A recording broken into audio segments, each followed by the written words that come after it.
Hello दोस्तों, आज है हमारा डे 3 इन सोमनाथ। तो आज हम अपने दिन की शुरुआत करी लक्ष्मी नारायण मंदिर के साथ। उसके बाद हम नाश्ता करने पहुंच गए थे लीलावती भवन। यहाँ पर भी वही अनलिमिटेड थाली वाला सिस्टम है। उसके बाद हम गए वनेश्वर महादेव मंदिर। ये एक बहुत ही प्रचलित कथा के लिए बहुत फेमस मंदिर है। उसके बाद हम आ गए जहाँ आना बहुत ज़रूरी माना जाता है, वो है भलका तीर्थ। हाँ, भलका तीर्थ वही जगह है जहाँ पर श्री कृष्ण के पैरों में उस शिकारी का तीर लगा था। और भलका तीर के महत्व को तो आप सभी लोग जानते हैं।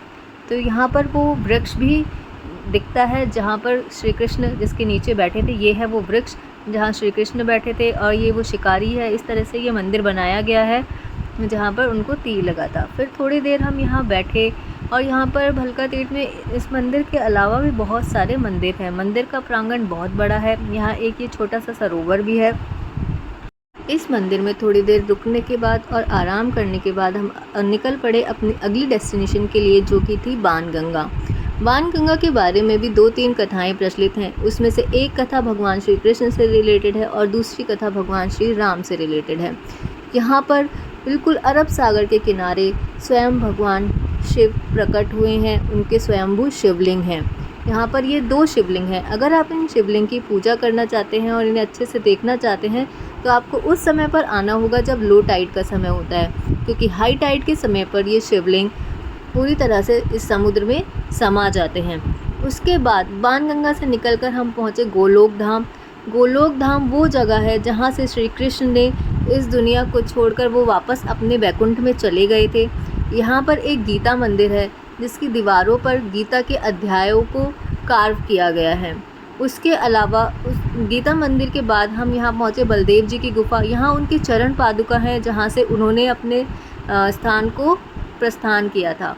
उसके बाद थोड़ा आगे जाके हिरन नदी के किनारे पर ये शिवलिंग है। यहाँ पर हमने पूजा अर्चना की, और जिस समय हम यहाँ आए थे वहाँ ऐसा अच्छा मौसम था कि सारे माइग्रेटरी वो बर्ड वहाँ पर आए हुए थे। तो सब हमने उनको फीड किया। ये मतलब अपनी लाइफ का ही एक अलग एक्सपीरियंस था। इतना अच्छा फील हुआ, ये देखिए। पहले तो मुझे बहुत डर लग रहा था ये सब करने में।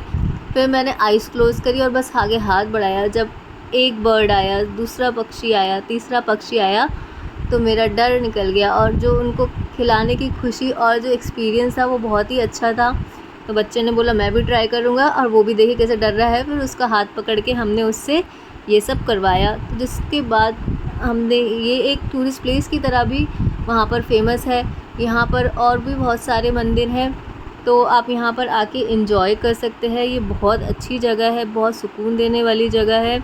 यहाँ पर आपको श्री कृष्ण के चरण पादुका भी मिलते हैं, भगवान बलराम के चरण पादुका मिलते हैं। आपको यहाँ पे गीता मंदिर मिलता है। यहाँ पर एक महाराज जी की बैठक भी है, और प्लस यहाँ पर आपको बैठने की बहुत सारा स्पेस मिलता है। आप यहाँ पर आके अपनी फैमिली के साथ बैठकर थोड़ा समय भी बिता सकते हैं। फिर वहाँ से निकलने के बाद हम पहुँचे त्रिवेणी संगम। ये एक बहुत ही पवित्र स्थान माना जाता है। यहाँ पर हिरन, कपिला और सरस्वती नदी का संगम होता है। यहाँ ये माना जाता है कि श्री कृष्ण ने तीर लगने के बाद अपना आखिरी समय यहीं पर बिताया था। इन तीनों नदियों के संगम में स्नान करने का बहुत ही महत्व है। तो यहाँ पर बहुत भीड़ थी। बोटिंग के लिए आपको बहुत इंतज़ार करना पड़ेगा। और इसी नदी के किनारे पर आपको बहुत सारे मंदिर मिलेंगे, जैसे कि एक था ये सूर्य मंदिर, बहुत ही प्राचीन मंदिर है। और इस मंदिर में ये देखिए इस तरीके से स्टेयर्स बनी थी, और इसके नीचे आगे जाकर एक कुंड था। तो बहुत ही प्राचीन मंदिर है जिसमें आपको बहुत ही प्राचीन तरह के आर्किटेक्चर देखने को मिलेंगे।